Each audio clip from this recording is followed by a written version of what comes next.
আজকের গল্প রক্তচোষা পিশাচ।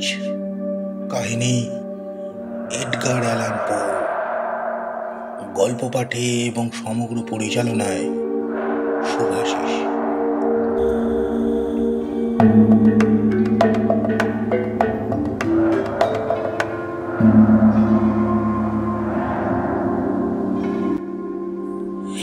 এই সেই সময় যখন সারা দেশ জুড়ে রক্তের হোলি খেলায় মৃত্যুর পরোয়ানা জারি করা হয়েছিল।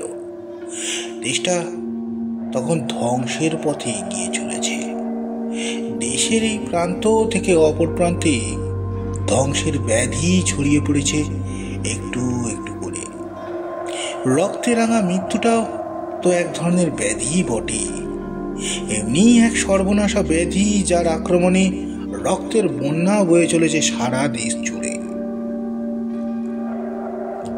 প্রথমে সারা দেহে একটা তীব্র বেদনা, তারপর মাথা ঘোরার সব থেকে ভয়ঙ্কর ব্যাপার হলো দেহের প্রতিটি লোমকূপ আর অতিরিক্ত রক্তক্ষরণ। সারা শরীরটা তখন রক্তস্নাত। আর একটা বীভৎস ব্যাপার হলো এই রোগে আক্রান্ত রোগীকে চিকিৎসার কোনো সুযোগই দেওয়া হয় না, এমনকি দেওয়া হয় না তার পরিচিত আত্মীয় স্বজনকে সহানুভূতি জানানোর। সেই মারাত্মক রোগের প্রকোপের কথা যাতে প্রকাশ করতে না পারে তার জন্য মুখ টেপ দিয়ে এঁটে দেওয়া হয়। রোগী নয়, সে যেন এক অদৃশ্য শক্তির শিকার বনে যায়। শিকারীর শিকার ধরা থেকে তাকে শেষ করতে সময় লাগে মাত্র আধ ঘন্টা। এই আধ ঘন্টার মধ্যে এমনভাবে সে নিষ্ঠুর ঘটনা ঘটে যায় যার মধ্যে কোনো খুঁত থাকে না, কিংবা বলা যেতে পারে যেন একটা সুপরিকল্পিত হত্যাকাণ্ড, মৃত্যুর অবগাহন। এই রক্তাক্ত হোলির খেলায় দেখা যায় রাজকুমার প্রসপেরোর রাজ্যের লোকের সংখ্যায় প্রায় অর্ধেক হয়ে গেছে। রাজকুমার প্রসপেরোর জীবনে সুখের অন্ত ছিল না, আর সব দিক থেকে তিনি আনন্দে মশগুল থাকতেন। তার চরিত্রের আর একটা উল্লেখযোগ্য দিক হলো তার অপরিসীম সাহসিকতা আর বিচক্ষণতা। এহেন সুখী ও বিচক্ষণ মানুষের জীবনে হঠাৎ সেই রাক্ষসের রোগটা অশান্তির কারণ হয়ে উঠলে তিনি দেখলেন তার রাজ্যের লোক সংখ্যা এইভাবে হ্রাস পেতে থাকলে একদিন সব নিঃশেষ হয়ে যাবে। তখন তিনি এই রোগের হাত থেকে অবশিষ্ট মানুষের প্রাণ রক্ষার জন্য তার দরবারের হাজারখানেক যোদ্ধার অভিজাত মহিলাদের নিজের সান্নিধ্যে ডেকে পাঠালেন। তার আহ্বানে তার কাছে এসে হাজির হলে তিনি তখন নিজের তৈরি একটা নির্জন দুর্গের মধ্যে তাদের থাকার ব্যবস্থা করলেন। সে এক বিচিত্র ধরনের দুর্গ, রাজকুমার প্রসপেরোর নিজস্ব চিন্তাধারা। আভিজাত্যের এক অদ্ভুত পরিচয় পাওয়া যায় সেখানে। শক্ত সুউচ্চ প্রাচীরে দুর্গ ঘেরা, আর সেই প্রাচীরের মাঝে মাঝে অপ্রতিরোধ লোহার কয়েকটা গেট ছিল। রাজকুমারের পছন্দ মতো সেইগুলো দিয়ে প্রবেশ করার পর গেটের বল্টুগুলো আগুনে উত্তপ্ত করে হাতুড়ি পিঠে চিরকালের মতো বন্ধ করে দেওয়া হলো। দুর্গের মধ্যে কোনো রকম অস্বাভাবিক ঘটনা ঘটলে উত্তেজনা বাইরে ছড়িয়ে পড়ার কোনো আর উপক্রমই রইল না তখন। অপরদিকে বহিরাগত কেউ ইচ্ছে করলে যে দুর্গের ভেতর ঢুকতে পারবে তার কোনো পথ ছিল না। তবে দুর্গের বাসিন্দাদের বেঁচে থাকার মতো প্রয়োজনীয় সব রকম পথই ছিল। আবার বেঁচে থাকার পাশাপাশি মনোরঞ্জনের ঢালাও ব্যবস্থা করেছিলেন। তাদের আনন্দ দেওয়ার জন্য ব্যালে নর্তকী বা যন্ত্রসঙ্গীতের কলা কুশলীদের আনা হয়েছিল সেখানে। শুধু কি তাই, একঘেয়েমি কাটানোর জন্য একদল সুন্দরী রমণীদের সেই দুর্গে রাখা হয়েছিল। সেই সঙ্গে অঢেল মদের ব্যবস্থা করা হয়েছিল। দুর্গের নিরাপদ ব্যবস্থা কঠোর আর নিখুঁত ছিল। সেদিক থেকে ভয়ের কোনো আশঙ্কাই ছিল না। সেই দুর্গে ছিল না কেবল রক্তঝরা মৃত্যুর ভয়ঙ্কর সেই রোগ,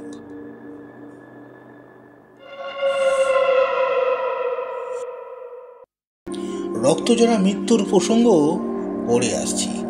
তার আগে সেই দুর্গটা বর্ণনা দেওয়া যাক। সে ছিল একটা বিরাট রাজপ্রাসাদ, 7-7টা বিরাট বিরাট ঘর। এই বিরাট ঘরগুলোর ভেতরে এক নজরে দেখে শেষ করা যায় না, কারণ ঘরের দরজাগুলো অদ্ভুত ধরনের। সম্পূর্ণ বলতে যা বোঝায়, কোনো দরজায় সেই রকম ছিল না। মনে হয় এই যে অসম্পূর্ণ, এরকম দেখানোই ছিল ঘরগুলোর বৈশিষ্ট্য। 20 থেকে 30 গজের ব্যবধানে এক একটি বাঘ ছিল, আর প্রত্যেকটি বাঘই কেমন যেন রহস্যময় মনে হতো। দেওয়ালের ডান বা বাঁ দিকের ঠিক মাঝখানে কেমন যেন একটা করে ভুতুড়ে জানলা বসানো ছিল। ঘরের বাইরে টানা একটা বারান্দা। প্রতিটি ঘরই খোলামেলা, আলো বাতাস প্রবেশের সুবন্দোবস্ত ছিল।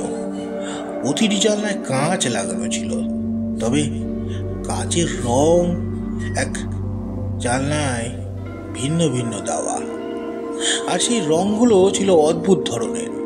প্রতিটি ঘরের আসবাবপত্রের রঙের সঙ্গে রং মিলিয়ে জানলার কাছে রং লাগানো হয়েছিল। যেমন ধরা যাক, পূর্ব দিকের প্রথম ঘরের সব কয়টি আসবাবপত্র ছিল নীল রঙের, তাই সেই ঘরের জানলার কাচের রঙও নীল। এইভাবে দ্বিতীয় ঘরের বেগুনি রঙের আসবাবপত্রের সঙ্গে মানানসই করে জানলার কাচের রঙও বেগুনি রাখা হয়েছিল। এইভাবে দেখা যাবে তৃতীয় রঙের জানলার রং সবুজ, 4 নম্বর জানলার রং কমলা, 5 নম্বর জানলার কাচের রং সাদা, আর 6 নম্বর জানলার কাচের রং ধূসর। কিন্তু পশ্চিম দিকের 7 নম্বর ঘর ছিল একটু ব্যতিক্রম। সেই ঘরে প্রতিটি আসবাবপত্র, সাজ সরঞ্জাম সব কালো রঙের, যেমন ঘরের কড়িকাঠ থেকে মেঝে পর্যন্ত সবকিছুই কালো। এই 7 নম্বর ঘরের জানলায় কাচের রং অন্য সব ঘরগুলোর মতো কালো রঙেরই হওয়া উচিত ছিল, তবে তা হয়নি। কালো নয়, লাল রঙের। আর লাল রংটা দেখে মনে হয় সজীব টাটকা রক্তের মতো। দুর্গে 7টা ঘরের মধ্যে কোনোটাতেই আলোর ব্যবস্থা ছিল না।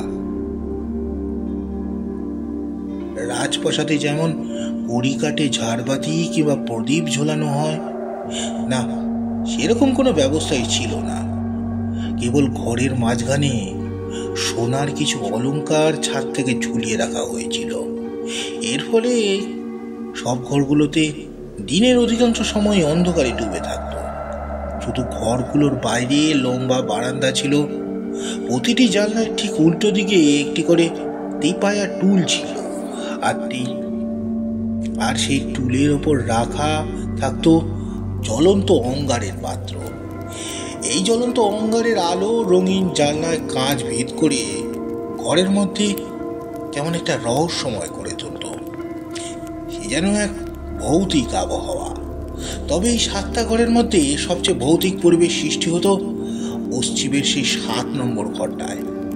অঙ্গারের আলোয় লাল ঘন রক্ত রঙের কাঁচের জানলা ভেদ করে কালো ঘরের মধ্যে পর্দাগুলো মেঝের কার্পেটের ওপর বললে যেন গা ছমছম করা ভুতুড়ে আবহাওয়ার সৃষ্টি করত। তখন সেই আবহাওয়ার ঘরে কেউ ঢুকলে তার মুখে এক নিষ্ঠুর ভয়ঙ্কর ভাব ফুটে উঠত দেখা যেত।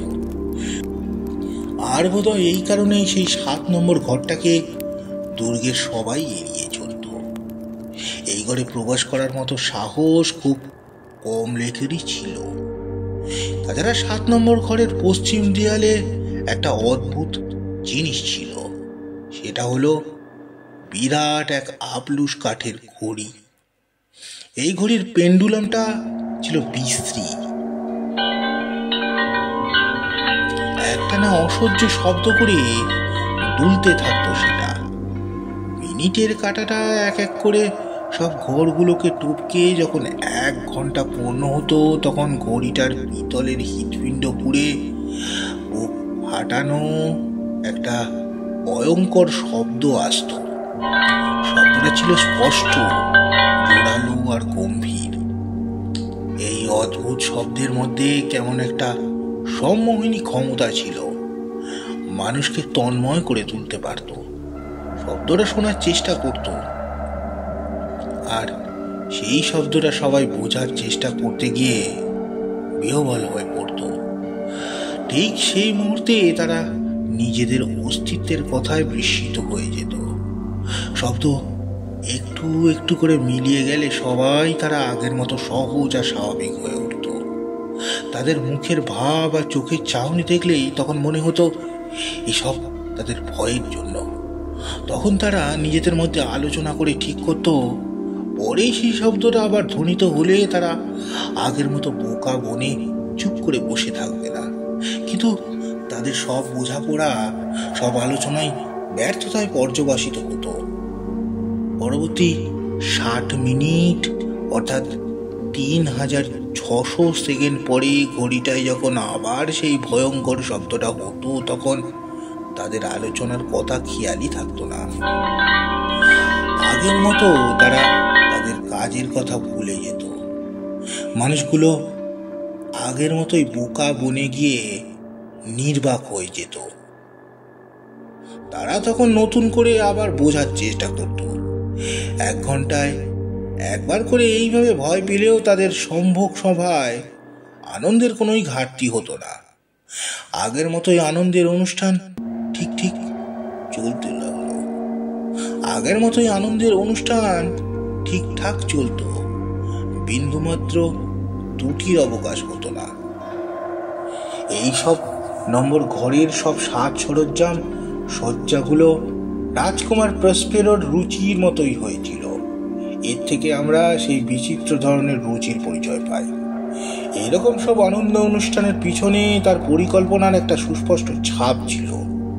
সবকিছু মিলিয়ে কেবল একটাই পরিবেশ সৃষ্টি হয়ে উঠত, গতিময় ফুতুরে আবহাওয়া। মনে হয় সুরেলা কোনো দৃশ্য দেখার পর রাজকুমারের মাথায় এমন এক বিচিত্র ধরনের পরিকল্পনা এসে থাকবে, আর এখনকার মানুষগুলোর সবকিছু দেখে মনে হয় তাদের মধ্যে কিছু সুস্থ লক্ষণের পরিচয় নয়। কেমন যেন এলোমেলো, শিথিল, অগোছল। নিখুঁত কঠোর নিরাপত্তার ব্যবস্থা থাকায় সেই নির্জন দুর্গের মধ্যে সবাই বেশ আনন্দের মধ্যেই কাটছিল, নিরুদ্রূপে, নির্ভয়ে। এইভাবে প্রায় 6 মাস কেটে যায়। বিপদের আর কোনো চিহ্নই ছিল না সেই দুর্গে। কিন্তু 6 মাস শেষ হওয়ার আগেই হঠাৎ সেই অভিশপ্ত ব্যাধি শুরু হয়ে গেল সেখানে। সেই ভয়ঙ্কর দিনটিতে রাজকুমার প্রসপেরো তার 1000 খানেক শ্রমিকের সঙ্গে নাচ গানের আসর বসিয়েছিলেন। আনন্দ আর উচ্ছ্বাসে মেতে উঠেছিলেন সবাই। সব ঘরগুলো এই ভয়াবহ পরিবেশ সৃষ্টি হয়েছিল। রক্তচোষার দল ঘুরে বেড়াচ্ছে সর্বত্র। মনে হলো বিভিন্ন ঘরগুলোয় রক্ত তারা চুষে নিচ্ছে। আচমকা আবলুর কাঠের ঘড়িটার শব্দ ধ্বনিত হতে থাকে। সঙ্গে সঙ্গে সমস্ত বাদ্যযন্ত্র স্তব্ধ হয়ে যায়। চারিদিকে এক অদ্ভুত নীরবতা নেমে এলো সেখানে। সবাই তাদের স্তব্ধ, হতবাক, নিশ্চল। সবাই তখন স্তব্ধ, নিশ্চল, অকম্পন, হতবাক। আর সেই শব্দটা ধীরে ধীরে মিলে যেতেই আবার নড়ে চড়ে সরব হয়। বাদ্যযন্ত্রগুলো আবার বেজে ওঠে। সবার মুখ থেকে ভয়ার্ত ছাপটা সরে গিয়ে হাসিতে ঝলমল করে ওঠে। গল্প, হাসি, ঠাট্টায় মুখর হয়ে ওঠে। টিপায়া তুলে রাখা জ্বলন্ত অঙ্গারের আলোয় ভিন্ন ভিন্ন ঘরের রঙিন কাচের জানলাগুলো ভেদ করে এক একটা ঘর থেকে বিভিন্ন রঙে রাঙায়িত হতে থাকে। ঘরের আবহাওয়া বদলাতে থাকে, আতঙ্ক ছড়িয়ে পড়তে থাকে। তবে অন্য সব ঘরগুলোকে ছাপিয়ে যায় সেই 7 নম্বর ঘরটা। একটা ভয়ঙ্কর রূপ ধারণ করে ওঠে। ওদিকে উৎসবের রাত ক্রমশ গভীর থেকে গভীরতর হতে থাকে। জানলার কাজ ভেদ করে রক্তলাল 7 নম্বর ঘরের চালের রঙে সাজ সরঞ্জামের ওপর লুটোপুটি খেতে থাকে। আর ঠিক তখনই একটা অদ্ভুত ধরনের মূর্তি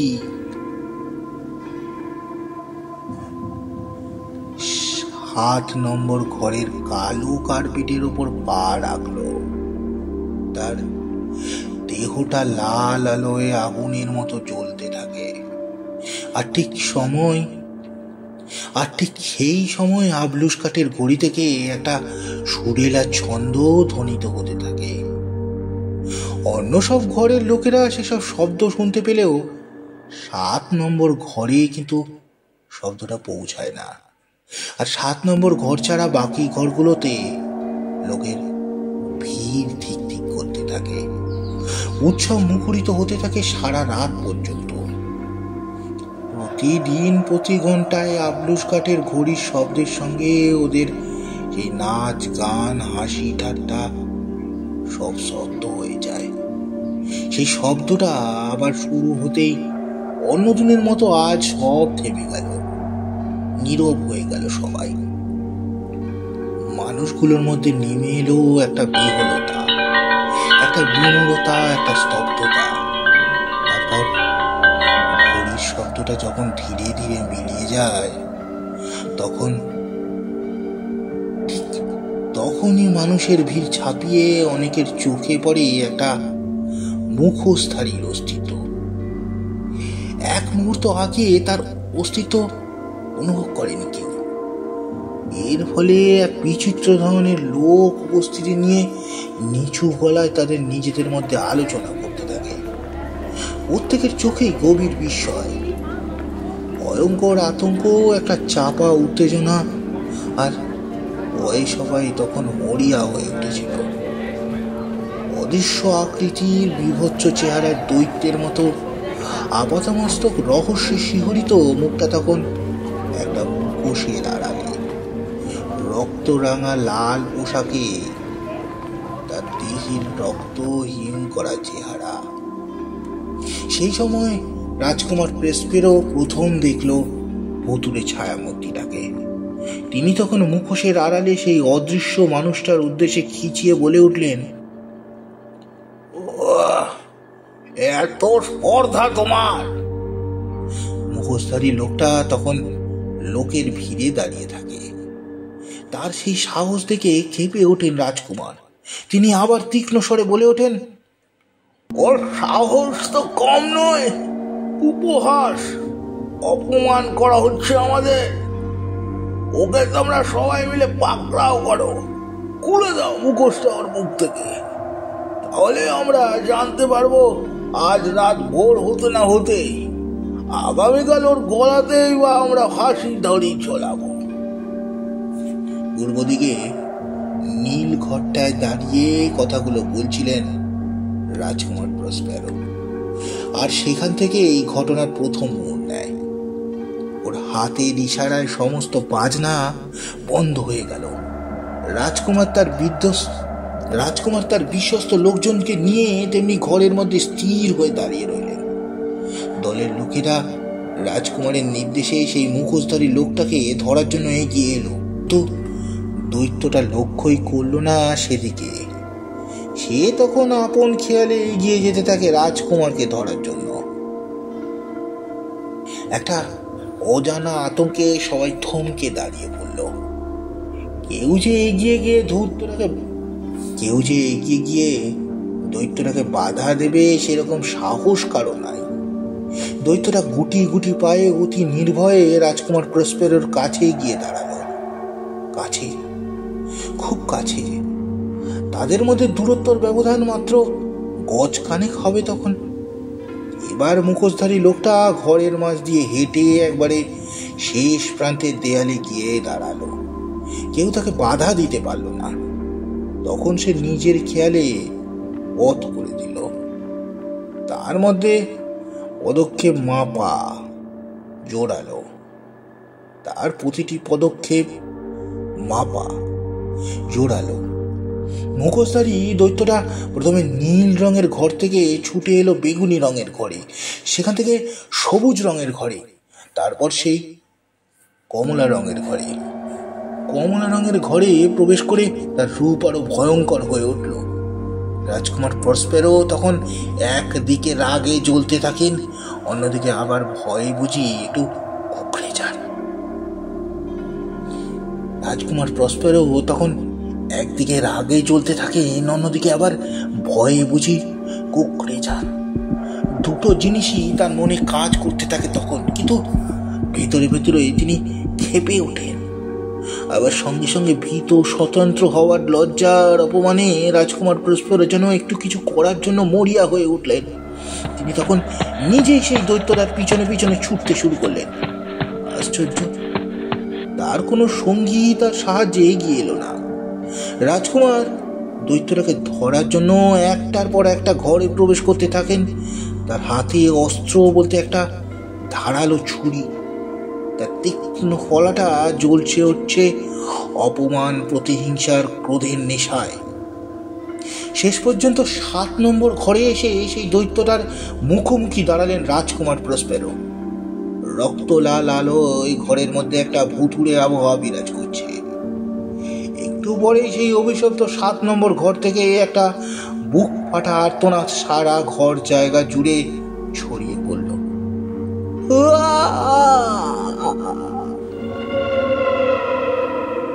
রাজকুমারের দলের লোকেদের বুক কেঁপে উঠল একটা অশুভ আশঙ্কায়।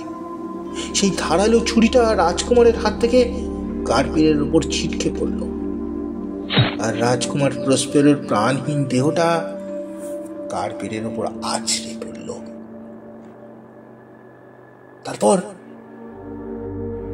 তারপর দ্রুত পথ পরিবর্তন হতে দেখা গেল। ঘটনাগুলো দ্রুত ঘটে গেল। সবাই তখন ভয়ে আতঙ্কে বিহ্বল, স্তব্ধ, হতবাক। ব্যাপারটা তখন তাদের মধ্যে ক্ষমতার বাইরে চলে গেছে। হঠাৎ মৃত্যু পথযাত্রী রাজকুমারের আত্মচিৎকার শুনে সবাই বাস্তবে ফিরে এসেছে। সবাই তখন সাহস সঞ্চয় করে ছুটে গিয়েছিল সেই অভিশপ্ত 7 নম্বর ঘরের ভেতরে। ঘরে ঢোকা মাত্র তারা সবাই একসঙ্গে দেখলো সেই ভয়ঙ্কর দৃশ্যটা। ওরা তখন আতঙ্কে শিউরে উঠল। কারো মুখে কথা নেই, মুখের ভাষা হারিয়ে ফেলেছিল তারা তখন। বিস্ময়ে আর আতঙ্কে ভরা চোখে তারা সবাই দেখলো সামনে আবলুস কাঠের ঘড়িটার পিছনে দাঁড়িয়ে রয়েছে সেই মৃত্যুদূতের মতো দীর্ঘদেহী, অতিকায় বিরাট মুখোশধারী দৈত্যরা, নিশ্চল, অকম্পিত। দেখে মনে হবে লোকটা যেন পাথরে খোদাই করা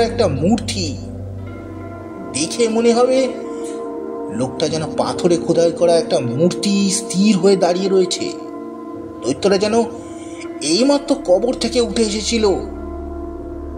সেই ভয়ঙ্কর স্থির মূর্তিটার দিকে তাকিয়ে সবাই যে যার মৃত্যু ভয়ে আতঙ্কিত হয়ে পড়ে। তাদের কণ্ঠস্বর রুদ্ধ হয়ে আসে। এই মুহূর্তে সবাই জেনে গেছে তাদের মৃত্যু অনিবার্য। এই মৃত্যুদূত মুখোশধারীর মূর্তিটা একটা শয়তান ছাড়া কিছু নয়। মানুষের রক্তই যার কেবল আহার। বাধা বিপত্তি পেরিয়ে মাঝরাতে সবাই দৃষ্টি এড়িয়ে যে তাদের নিজের দুর্গে চোরের মতো প্রবেশ করে তাদের সব শান্তি আনন্দ বিঘ্নিত করে তাদের মৃত্যুর কারণ হয়ে উঠেছে এখন। তারপর একের পর এক চলে রক্তের হোলি খেলা। তাদের দেহ থেকে পিশাচ রক্ত চুষে নেওয়ার পালা। এর ফলে 7 নম্বর ঘরের লাল ভুতুড়ে পরিবেশে রক্তের বন্যা বয়ে চলে। দুর্গের মধ্যে যারা তখনও বেঁচে ছিল মৃত্যু ভয়ে তখন তারা দিশেহারা।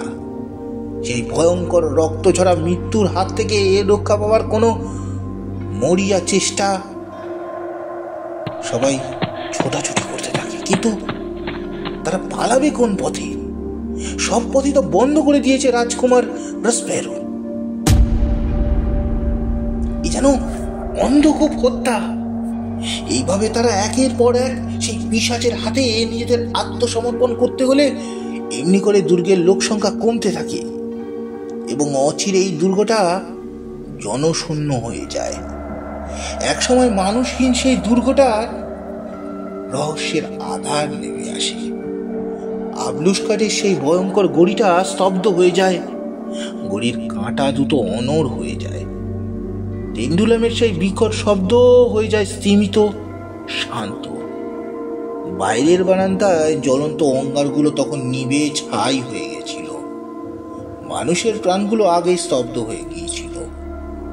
দুর্গটার মধ্যে কেবল একরাশ অন্ধকার আর ভয়ঙ্কর রক্তাক্ত মৃত্যুর অস্তিত্ব বজায় থাকতে দেখা যায়।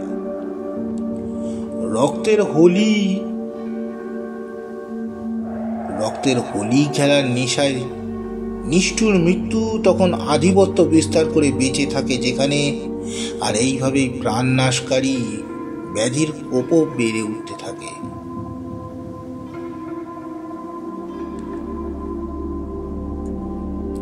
সমাপ্ত।